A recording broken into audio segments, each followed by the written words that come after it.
Like, come on, guys, where's the detail? Where's the detail, and can you take me there? We finally have the Great Gatsby Musical in London, playing at the Coliseum until September. And this was one of my most anticipated shows of the year. Why?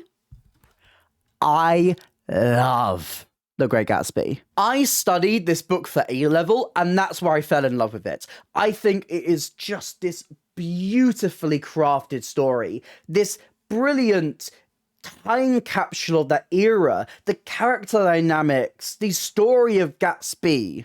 I think everything comes together in that book. It is so good. And what's more, I actually think it's a story that suits musical theatre extremely well. Hell, it suits being a musical so much that there were literally 2 different adaptations fighting to get to Broadway at the exact same time. The lavishness of it, the parties, Gatsby's taste, it all naturally translates to flashy, bright, big musical theatre. So even in a more commercial production like this, I did expect this to work.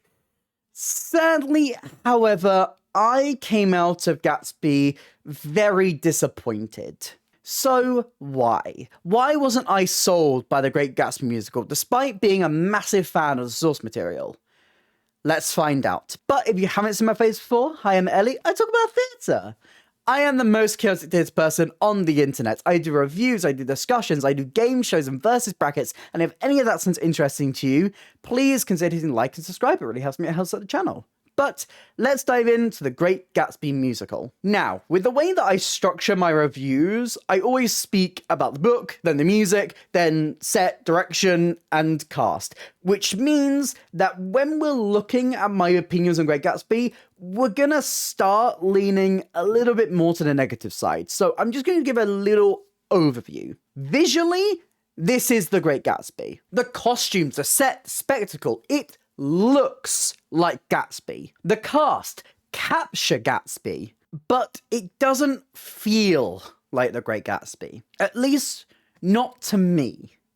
At least not the reasons that I love the Great Gatsby. And because of this, I feel like people who don't know the book amazingly well are probably gonna go into this musical and really enjoy it. Probably enjoy it a lot more than I did. So why?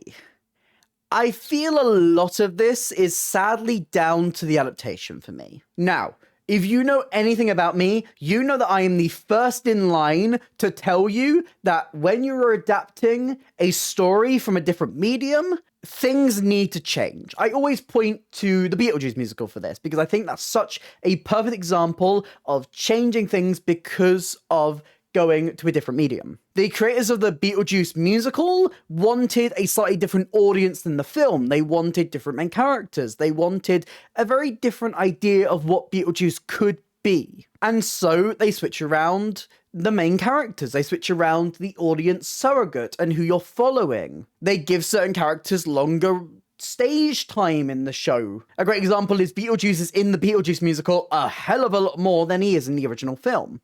And because of this, both of these 2 pieces stand on their own. You can enjoy the Beetlejuice film for very different reasons that you enjoy the Beetlejuice musical. Despite telling overall the same story, they feel like 2 very different approaches of telling that. So yes, things do need to change. Things do need to shift. Not everything that would work in the Great Gatsby book would work on stage.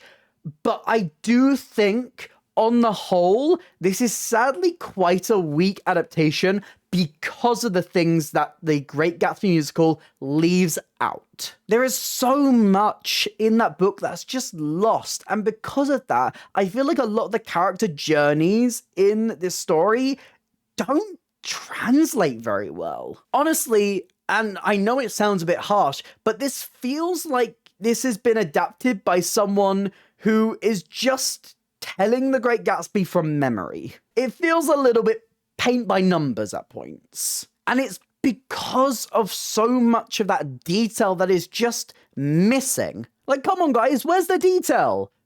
Where's the detail, and can you take me there? And when we found some detail, can you find me more detail somewhere? On the whole, it just kind of feels like this musical is going through the motions of the Gatsby story without actually digging into the real meat on the bones that is the story of Gatsby. Because yes, on the outside, Gatsby does just kind of look like the fun party show. 1920s, this, that, and the other, but the second half of Gatsby, the third act of Gatsby, gets dark. And without a lot of the plot beats leading up to that shift in tone, the musical feels like it doesn't earn that shift. It just ends up feeling jarring, especially because these are characters you're not really meant to like. It's literally one of the most iconic lines from the book. They were careless people, Tom and Daisy. They smashed up things and creatures and then retreated back into their money or their vast carelessness, or whatever it was that kept them together, and let other people clean up the mess they had made. These characters are so interesting, these characters are so complex, and by simplifying a lot of things, you don't do their character arcs justice. Gatsby, as a protagonist, is extremely flawed. His worldview is flawed. He has this entire worldview that he just believes that Daisy is going to side with him. And that's so interesting. He's so delusional in that way, and it makes him a really interesting character to follow. Nick is such an important character in this story. And it's kind of a shame that the musical doesn't really find enough to give him, because to this, he's kind of an outsider. He's the most grounded out of all of them, and he is the person that you need to follow as an audience member. He's so vital as a way to balance out this cast of characters and give you someone there as a voice of reason, and yet the musical has absolutely nothing to give him. Daisy is such a complex character. This push and pull between Gatsby and Tom. And there's scenes in there so vital to understanding why Daisy makes the choices that she does. I hope if you don't know the story that well, you can kind of see what I'm going for here. You can kind of see what I'm saying, where these characters do look quite simple from a couple of steps back, but the second you look into their journeys throughout the piece, there's so much more there. But this musical decides to simplify. And it makes sense from what this musical is going for. It's trying to be the commercial Gatsby. It's trying to be the flashy, fun, Disney tells the Great Gatsby. That's what a lot of other people have been telling me what this musical is like going into it. And I think that simplification does a misserves the story of the Great Gatsby. Gone is so much of Gatsby's backstory. The whole James Gats idea is completely thrown out the window. And sure, on the surface, you can kind of look at it and go, well, they're simplifying it, they're shortening it, they're trying to make it easier to understand. But the backstory of James Gats tells you so much about Gatsby, where he's come from, who he is. He's this man in a suit that's a little bit too big for him. There's an air of phoniness about him because of where he's come from. There's a lot that says about class in that era. There's so much commentary about that I don't think this musical properly explores. It just kind of feels like we're removing the subtext for the sake of removing the subtext. And I think I'd be more okay with it if some of this detail was gone but replaced with something else. But it's not. And that depth is so important as we build up closer and closer to Act 2.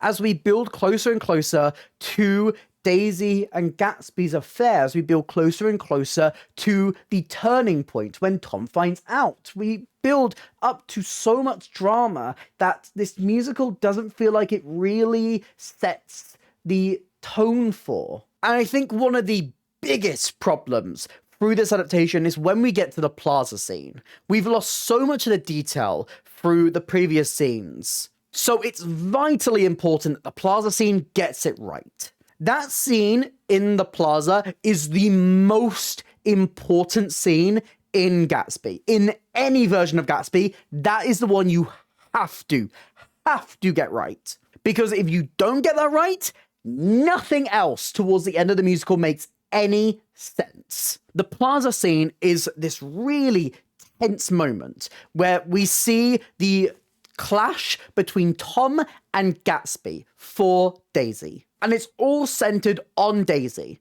and where Daisy's love is. It starts in a scene with Gatsby. Tom has just kind of embarrassed himself. He's on the back foot. Daisy is very certain that she is going to leave Tom for Gatsby. Gatsby starts that scene with all of the status, and slowly but surely, bit by bit, Tom just wears down Gatsby's story. And as more and more details come in, as Gatsby gets more and more flustered, you see Daisy switch her affinity from Gatsby a little bit more to Tom. This scene is fantastic in the book and in previous adaptations as well. I've seen it done amazingly well. It's tense. It builds. You see Gatsby slowly start to become more and more unsure and basically throw away his shot with Daisy. But in the musical, this is done through a number that doesn't feel like it builds that tension at all. If anything, this is probably the one moment in the musical which shouldn't have been a musical number. Or at least that pin drop, that moment where Tom reveals that Gatsby is a bootlegger, that Gatsby has gained his fortune through nefarious means. That should be a moment that is more dramatized, more done through book rather than song. I don't think the adaptation here properly understands why that scene is, one, so important, and two, what makes it work. Because it kind of cuts its own tension and doesn't really feel like it builds as much as it possibly could. And without that build, without really properly showing to the audience why Daisy is changing her mind, why Daisy is kind of between the two. Like, there's the moment towards the end where she outright says that she loves them both. Without properly showing why Gatsby loses Daisy, we don't understand Daisy's motives in the next couple of scenes. We don't understand Beautiful Little Fool. We don't understand anything following that. That one scene is so vitally important, and I don't think it's done justice in this production. And honestly, I think it weakens a lot of Daisy's character arc, and weakens a lot of that brilliant commentary about class and wealth and status, and even the place of women in the 1920s. As you can kind of see, it's a lot of little things with Gatsby that just really bugged me. And the more and more I think about it, and the more I think back to that book and the reasons I love it, the more I realize so little of that is actually in this musical. And again, that's why I really do believe that the less you know about the detail of Gatsby, the more you can kind of enjoy this production for what it is. But with a generally slow pace, and we'll speak about it in a little bit, but a lot of ballads. Oh my god, this musical does love a slow ballad. On the whole, Gatsby kind of comes off a bit boring. And that is not a word I would ever want to describe the Great Gatsby as. Because those characters are so interesting, because this book is so wide with interpretations. But I found myself bored by it. I found it quite difficult to get through. And that's so disappointing to me. Because this story should be the thing that I come out of The Great Gatsby really praising. Because going into it, it is the thing that I really love. I would not love The Great Gatsby if it wasn't for the incredible story that it has. But I don't think Kate Carradine's book does it that much justice. I think it simplifies way too much and doesn't make up for it with the pace. I mean, if we look at some of the other characters, they kind of have to force the Jordan and Nick storyline in this musical to actually give Nick anything to do. They kind of forget that he's the narrator of this story, which is weird because the musical literally starts with him as the narrator, and then they just don't ever have him do it again until the very end of the musical. So we kind of lose our audience through line. We kind of lose the normal everyman who is meant to take you through the story. We lose a lot of that dynamic with Gatsby. We lose a lot of those really interesting moments and interesting thoughts and the idolization, essentially, that Nick has of Gatsby. Which is why a lot of people think he might be a little bit, But most of all, it loses the grit. It's so commercial and sanitized that when it needs that little bit of bite, it doesn't have it. It's the gritless Gatsby. I've spent a long time speaking about this book. Because yes, it is definitely the element of Gatsby that left me most disappointed. I think the things that it loses are a real shame. But the other thing that this musical adds in is, of course, music. Of course they do. Music in a musical, how can you go wrong? As I said before, the Gatsby musical is very ballad heavy, which again has a very deep effect on the pace and does make it very slow moving at times. There are moments in the score that I did really enjoy. I think, especially the songs I knew going in, I did enjoy. Roaring On is a great number, a great opening number. I like this version of Nick that we get here in this number. I honestly wish they allowed him to narrate more. I honestly think that's a great song that allows you to set up the mysteries of Gatsby. I think they do a great job at translating a lot of that opening section from Nick in the book to stage. And I'm gonna say it, that chorus is catchy. Why do you think throughout this review I've just been constantly singing it in different concerts? I was literally leaving the theatre. I couldn't find the exits because the Coliseum is massive, and I was just going to my friends and singing, "Where's the exit and can you take me there? And when we found the exit, can you find another exit somewhere?" Like, clearly that tune has embedded itself into my head. New Money is a lot of fun. While the number feels like it misses a little bit of punch, but that might just be because we're in the Coliseum, and that is a gigantic venue. But on the whole, it's a brilliantly crafted song. A great little glimpse into that party. Honestly, a lot of Gatsby's ballads actually do quite work. For Her is beautiful, if a little bit long. Green Light is a stunning moment. And actually, I really like his Act 2 ballad, Past Is Catching Up to Me. And I think the most surprising number that really worked was Myrtle's 11 o'clock number in Act 2. Which, if I remember correctly, I think it's called One Way Road. A nice moment of introspection for that character who doesn't really get a lot of time to breathe through the musical. These are songs that I really like, these moments and glimpses into these characters.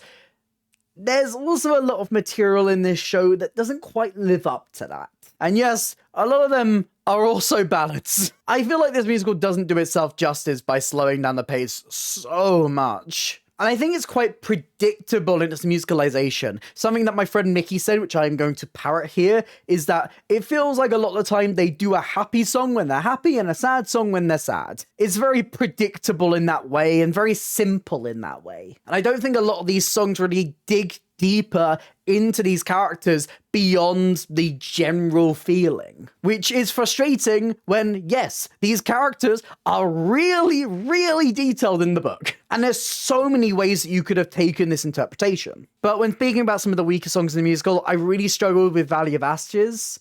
I think we get so little time with George in this musical, and I think it's a real shame that he doesn't really have a good or memorable melody. I also think the Eckelberg Eyes, God, they are hammy with that allegory.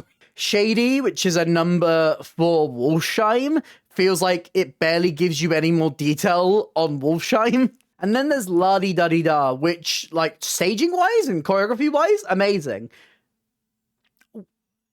Who came up with these lyrics, though? I'm not sure that would be a song that would have got me for a Great War, but okay, Gatsby, good for you. It's a score that does have its moments on the whole, but I think when I'm looking at the full picture, it is a little bit forgettable. Too ballad heavy, too slow, too on the nose in a lot of places lyrically to really sell it to me. Now, we can finally get to some of the things about Gatsby that I did legitimately enjoy. First of all, this design work. Gatsby, on the whole, needs to be flashy. It needs to be big. It's got the Art Deco vibe. You need to commit to that 100%. And I do feel like the design of Gatsby did manage to do that. You can tell that there is budget. The costumes are absolutely stunning. Oh my god. Linda Cho's designs just come to life, bring you immediately into that era. There's the slick suits, this certain vibe, all of Daisy and Jordan's outfits, either more casually or at the parties, look gorgeous. The big, flashy, feathered outfits, oh my god, they all look absolutely stunningly gorgeous. Whether that's a flapper dress or if we're going back to all the wartime outfits that are actually quite a nice touch. Oh, actually, that is a moment of adaptation that I can actually give them big credit for. Instead of, having the big time skips, which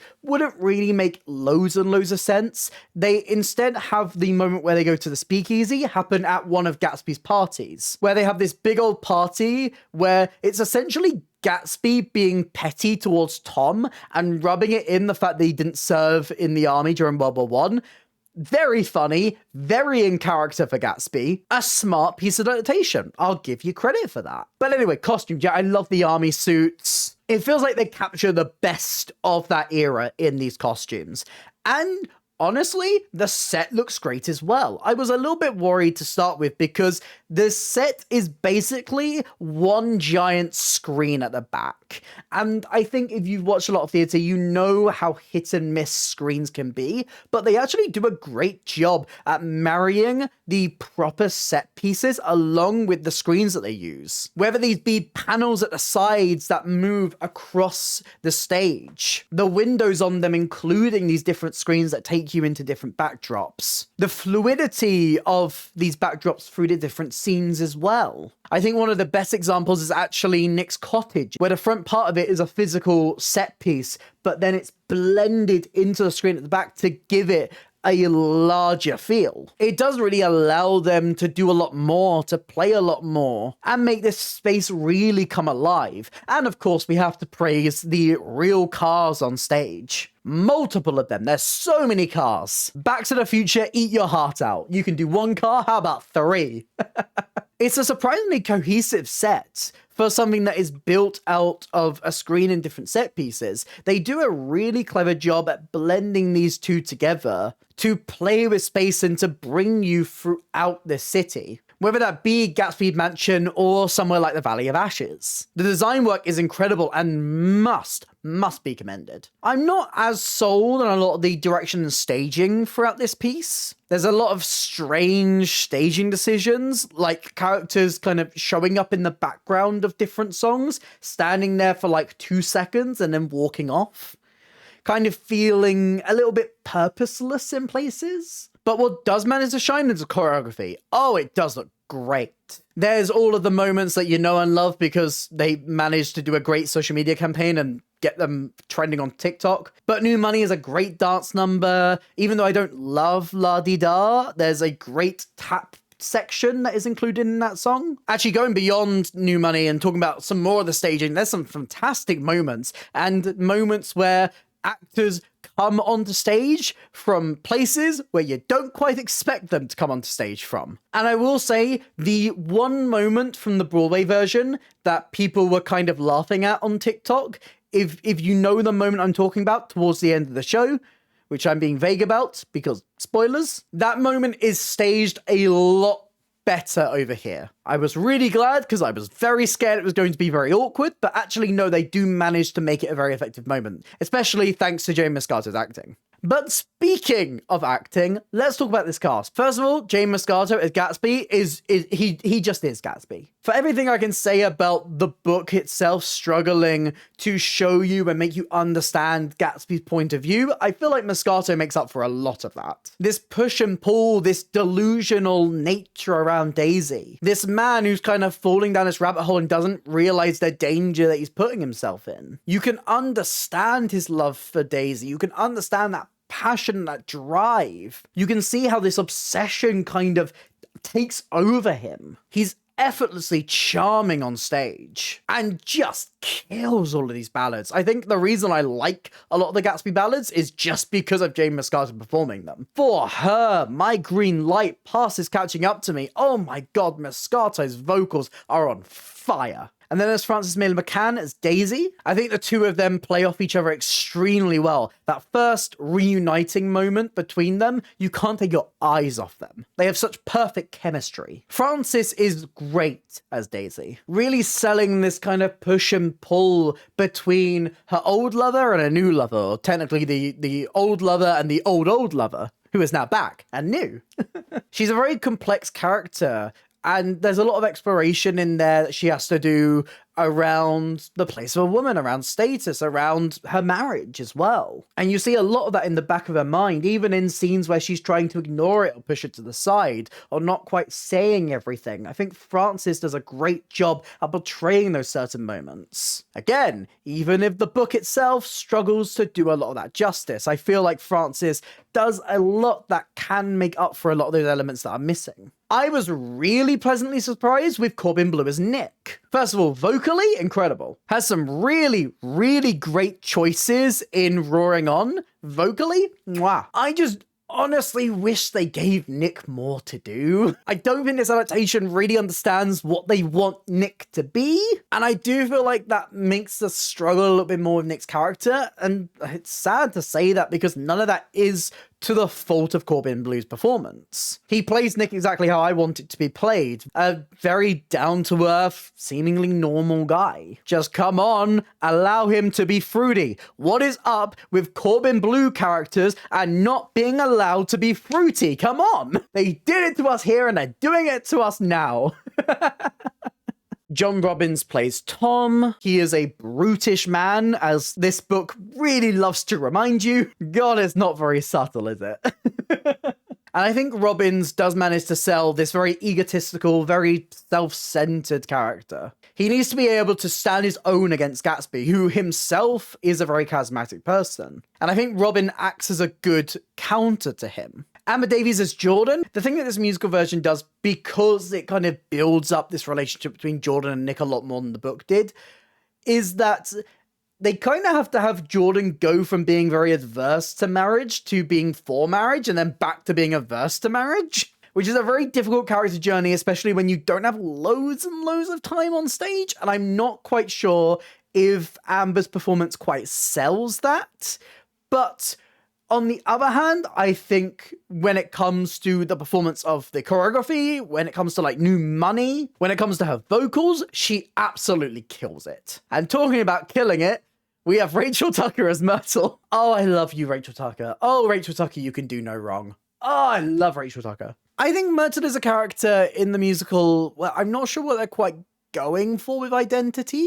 She's the person who Tom is having an affair with, and she can't really play the younger woman because Rachel Tucker is a lot older than Frances Maitland McCann. So I'm not quite sure of the dynamic between the two of them, and I'm not sure if it always works.